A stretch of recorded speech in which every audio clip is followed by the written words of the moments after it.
Hello, welcome to the next normal. I'm your host, Sister Jenna. I love that track. I was just telling Santosh that's my favorite track actually on the Om Shanti album. I had such a privilege of producing that along with Grammy winner Ricky Cage. If you haven't heard of his music, do Google him on Spotify. His music is predominantly focusing on the well-being of the environment. His passion is to play his music and to support stories from his music to promote the well-being of our planet. Wonderful. Om Shanti album. Google that with Sister Jenna and Ricky Cage. I think you can get it on Spotify. And just enjoy it. It's like a Saturday morning clean up the house vibe, or just driving in the car wanting to be inspired. Today we're covering about roles and titles, and all week we've been looking at the energy of attachment and what it does to the soul. The soul was never meant to be attached, but a part of the nature of change is that we do become detached. There's something about attachment. It creeps in. It's very slow. You wake up every day, you see the same person without you knowing. You're acquiring an energy of attachment, not because of you consciously choose it. It's just a vibration. Every day you wake up, you see the same trees. If a storm comes and breaks it down, you feel like, oh no, the tree's gone. One of our youth leaders created a greenhouse in the backyard, and there was a lot of storm last week and kind of ruined the greenhouse project that he and his father was working on. So there are the expenses, there's building, there's reconstructing it, all that energy.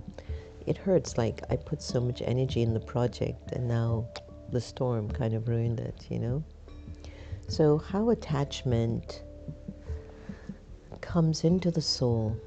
Okay, so we're born as soul, we're souls. The soul leaves the soul world where God resides. Every time we pray, we look up. Every time we ask God for help, we look up.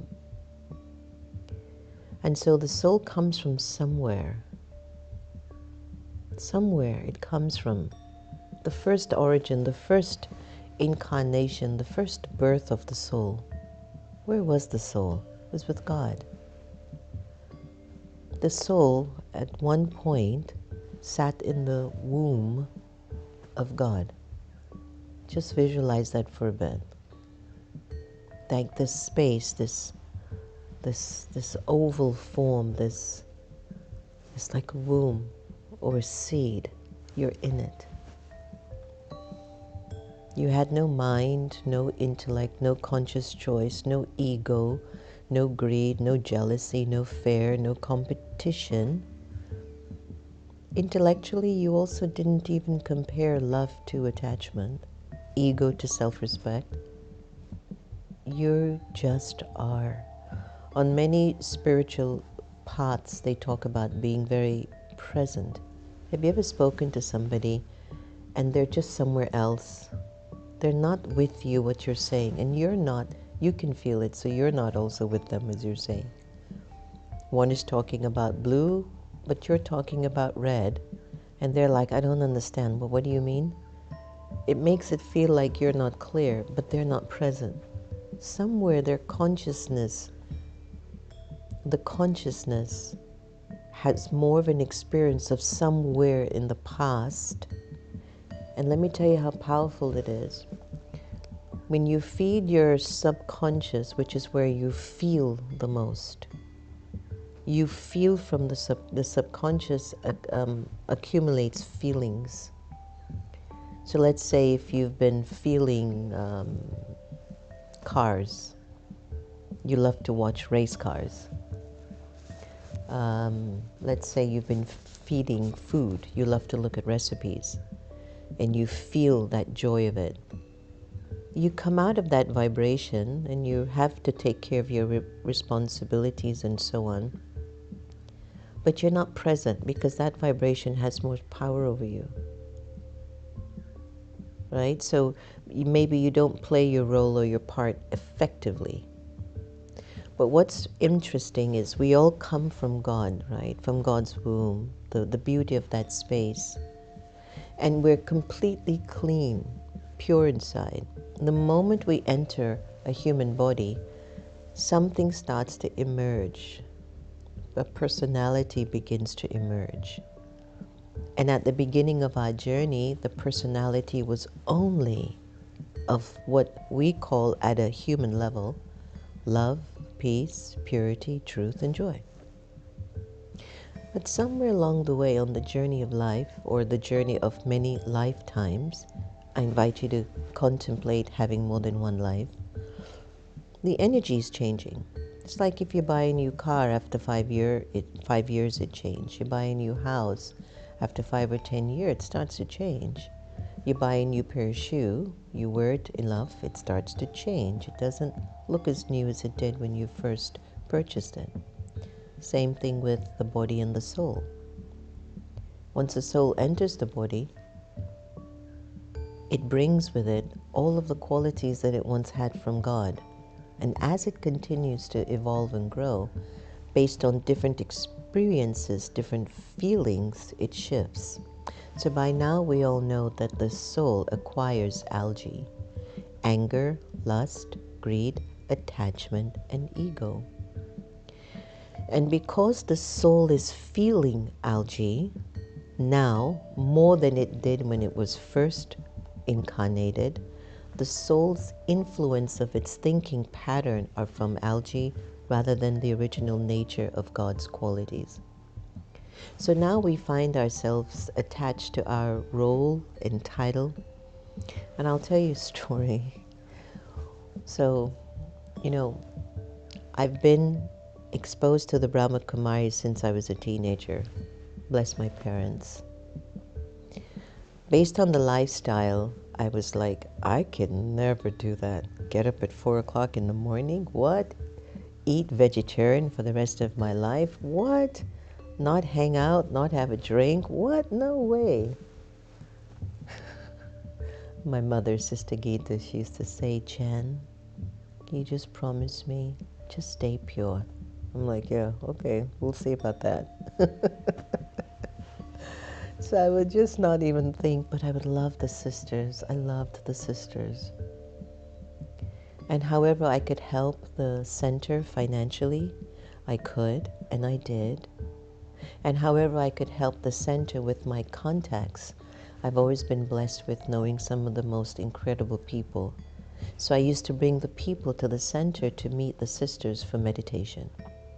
But I would never think of even having the title of Sister Jenna. Jenna was good enough for me. It'll be good enough for you. So I'm evolving, huh? I'm going through my own journey in life. Nightclub owner.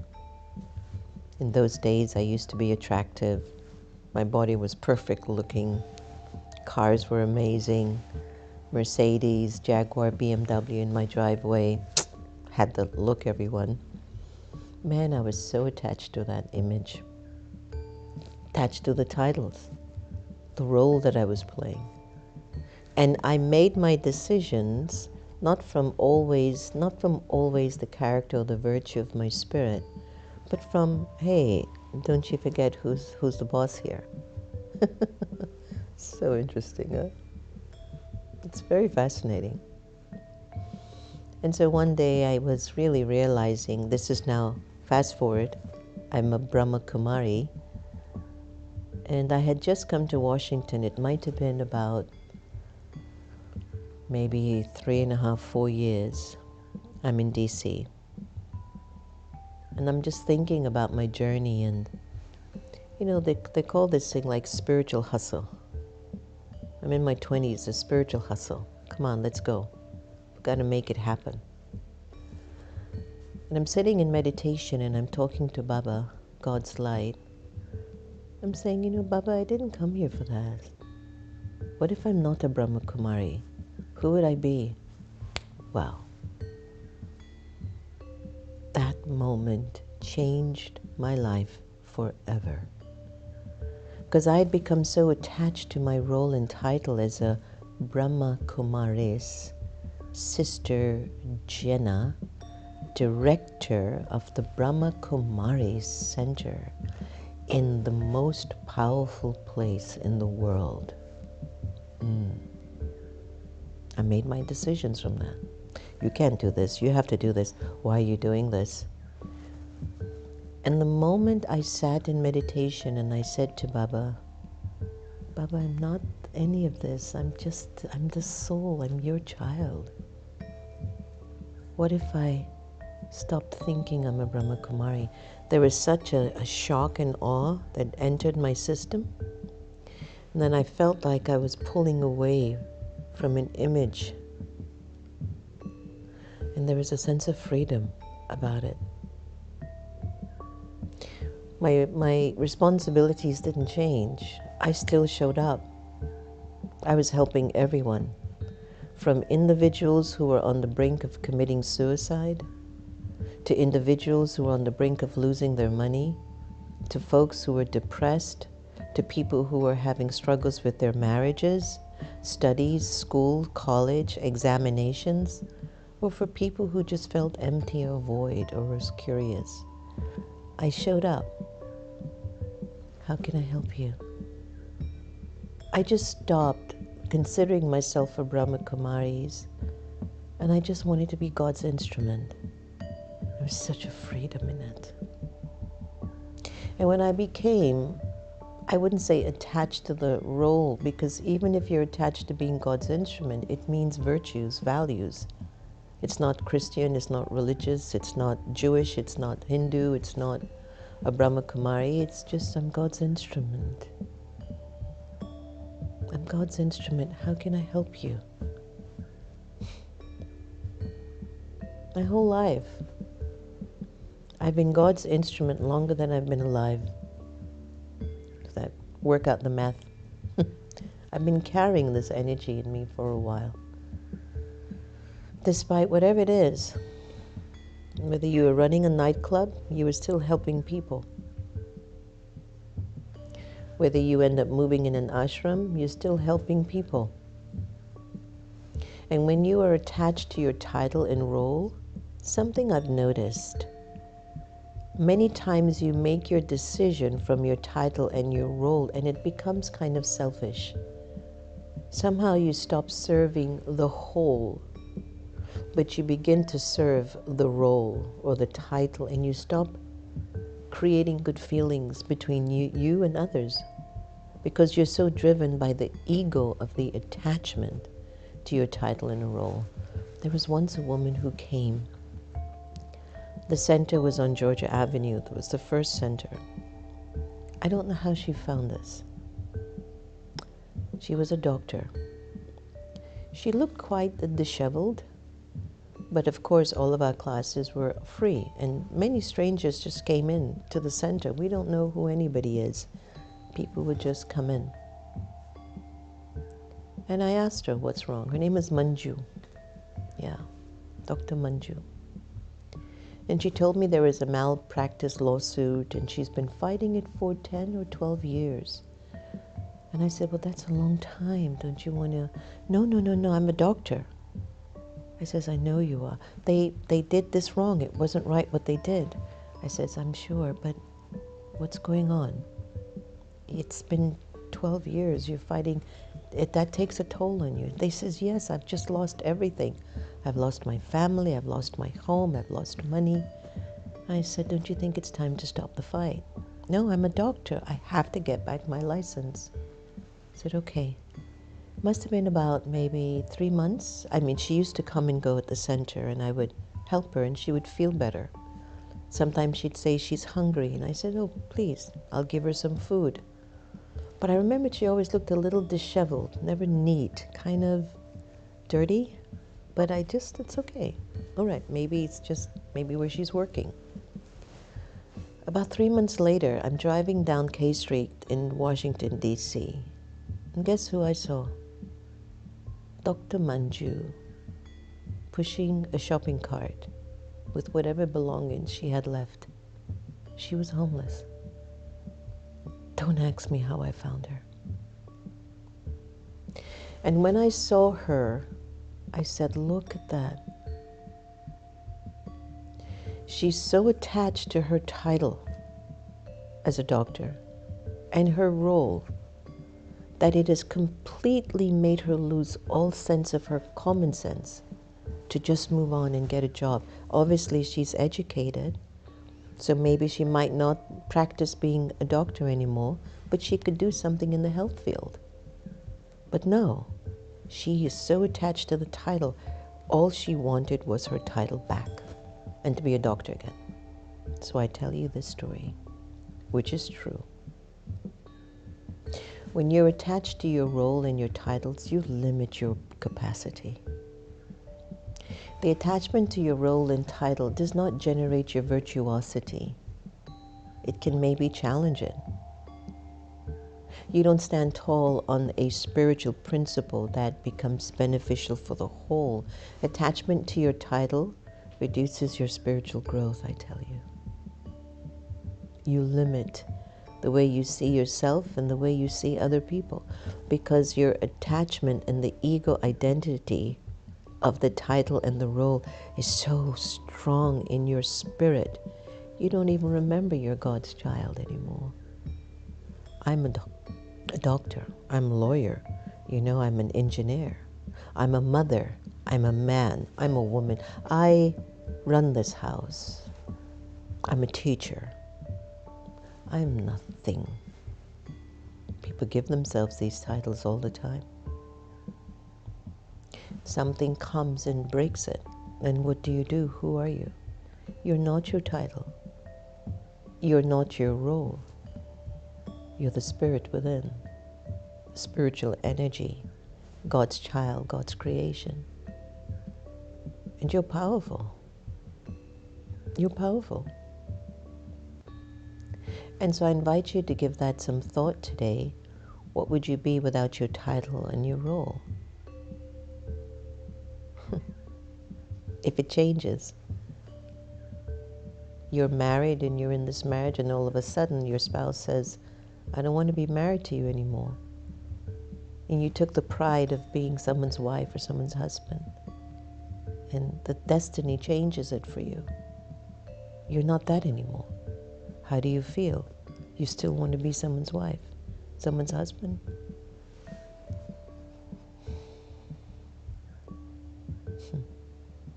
The attachment to the role and title sometimes reduces your virtuosity, your true value, your real spiritual worth and integrity. Who would I be without my role and title? Better. I'd be a better human being as I execute my responsibilities. Let's have a little meditation. As I mentioned, we're going to continue this whole week of the Letting Go meditation specifically to open up an experience for you to really feel the essence of the Spirit. I'm not my name. I'm not my gender. And today, I'm not my role or title. So how would I feel? Enjoy the meditation.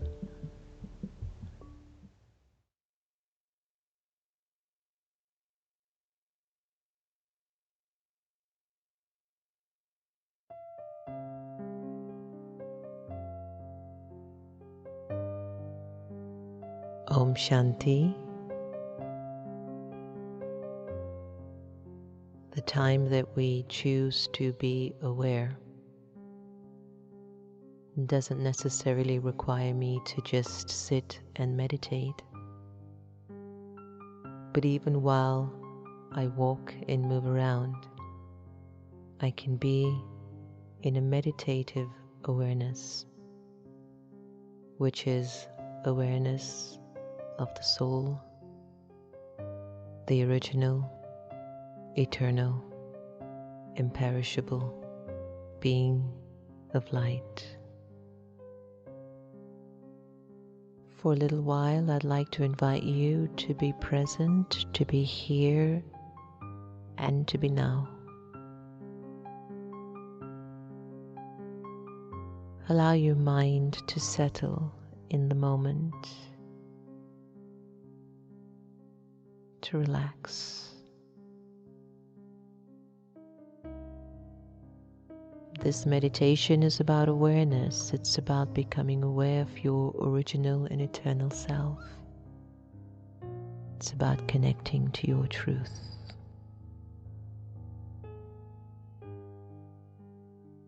Let go of your name.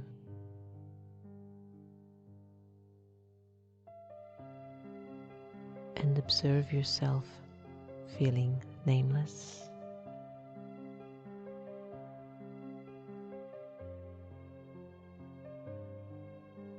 Let go of your gender to discontinue thinking you're a man or a woman. Let it go and observe how you would feel walking around without a gender. Let go of the role that you play and let go of the titles that you own. Observe how you're feeling as you are gradually letting go.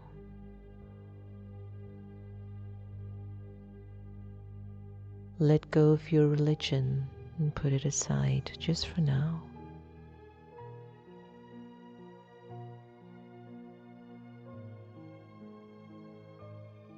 And let go of your nationality and even the language that you're accustomed to.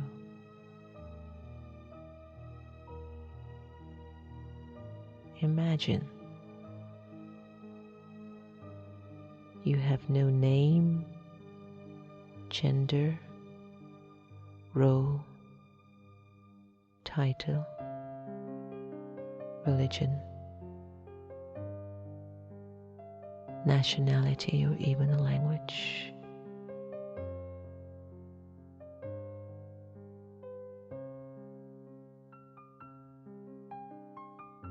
Ask yourself,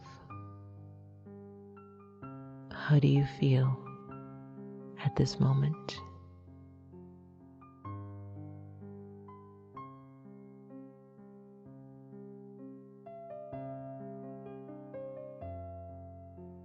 And in this feeling,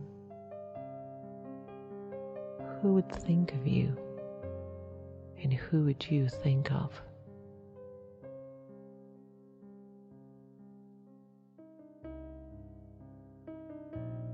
The Supreme Soul would think of you, and you, the liberated soul, would think of the Supreme.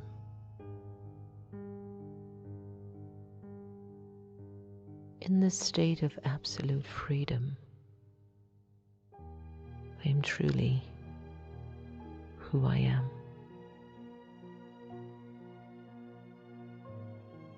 A free, peaceful, pure, immortal, and eternal soul.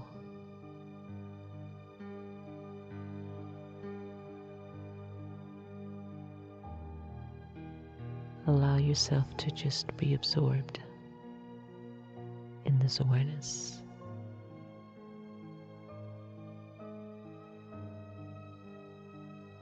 At this time,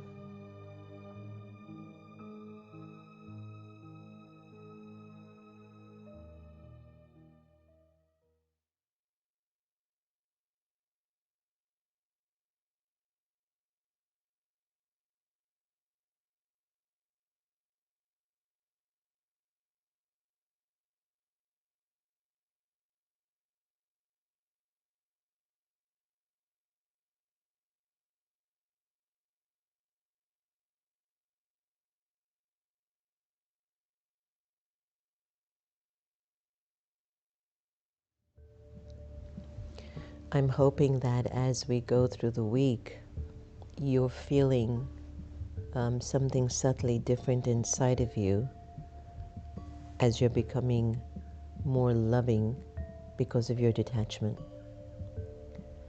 I've experienced for myself personally that if I'm more attached to anything or anyone, I'm going to have more expectation, possessiveness, or even control over that person or thing.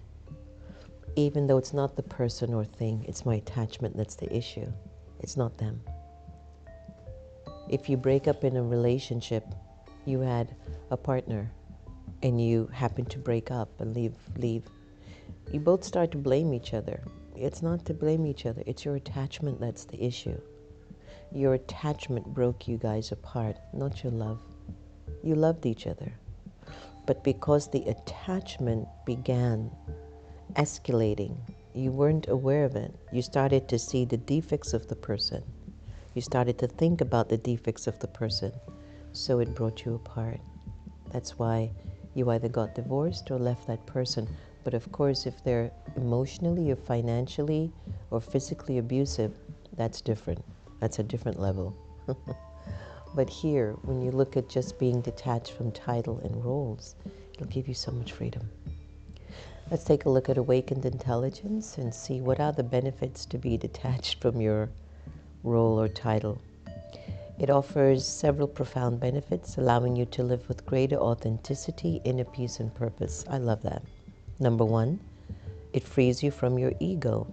Very true. Number two, offers flexibility and adaptability. 3, improved relationships. Very true. Inner peace and resilience.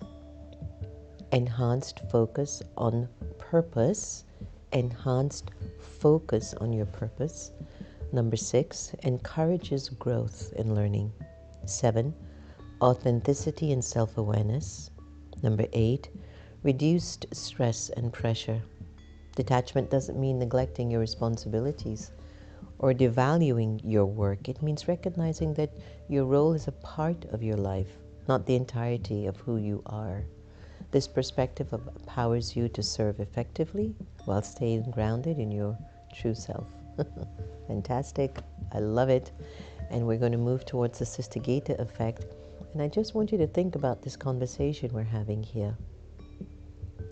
Detaching from your titles and roles doesn't mean to stop being responsible. It actually means to bring your best self forward. Give that a thought. Here is somebody who's very detached now because she has moved on to her new part. My beautiful mother, my sister in service, my best friend, the Sister Gita effect. Enjoy.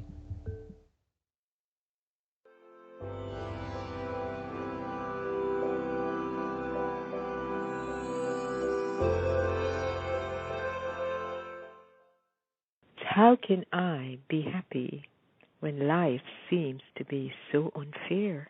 When others do wrong, it's more than I can bear.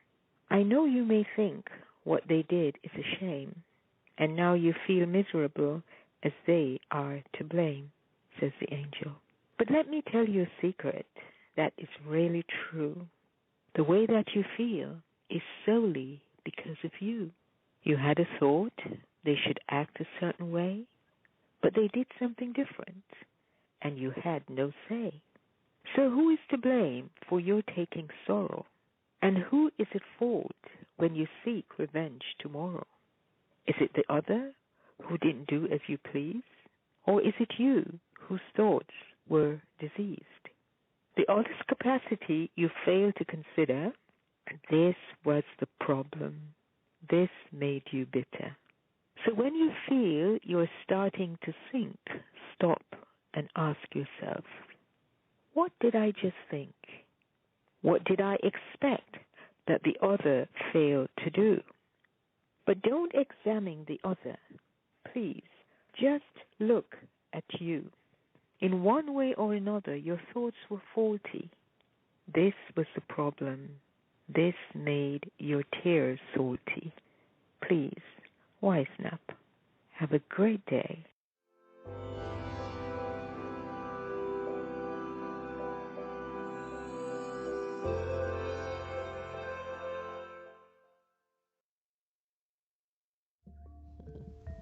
It's such a beautiful spirit. So now we're offering blessings every show. So you're getting a blessing from Baba, up above, where over 1 million students are receiving the same blessing, and so are you. Today's blessing from Baba: may you be a completely enlightened soul who finishes waste thoughts with the power of love. To be merged in love is to have full wisdom, because love is the blessing of your spiritual life.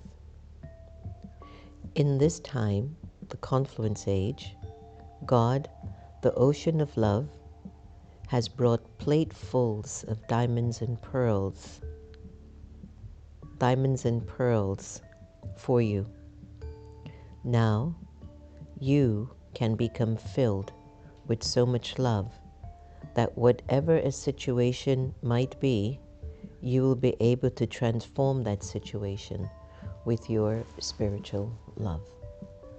Very true. I agree. I don't question that. Hello, everyone. Hi, Jokes Guru. Raj, it's not insecurity. Insecurity is anything connected to algae, and we all have an element of insecurity. But even if you identify your limits, Raj, identify it in the context of don't own that title fully. Oh, I'm so insecure. No, at this moment, I'm having a feeling of insecurity. Got it? Your soul has to hear your conversation in your head clearly so it can come to your rescue.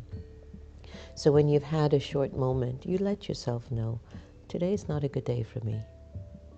Just today, or this moment is not a good moment for me. And when you hear that, you automatically start to shift the way that you're feeling. All right, Raj? So Chaya, Om Shanti, Usha, Manmohan, thanks for another good show. Thank you, Manmohan.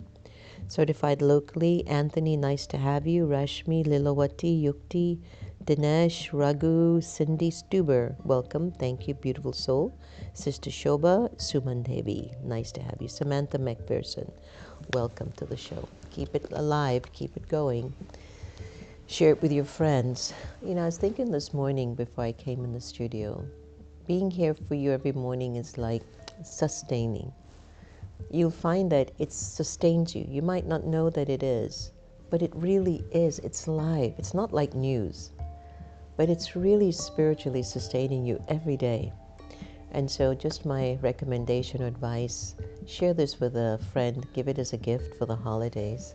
Maybe they'll like to feel that boost every day as they move along throughout their days. The world is tough, but we're tougher. We're stronger than that. So thank you so much for joining us today, and it's just really good to have everyone around. I just want to thank everybody for your time, your energy, your sharings on the list. It really touches our hearts. Remember to keep loving everybody the same, and your love will keep increasing like that. And don't give anyone permission where you give away your happiness and you stop loving them. Waste of time. Take care. Om Shanti.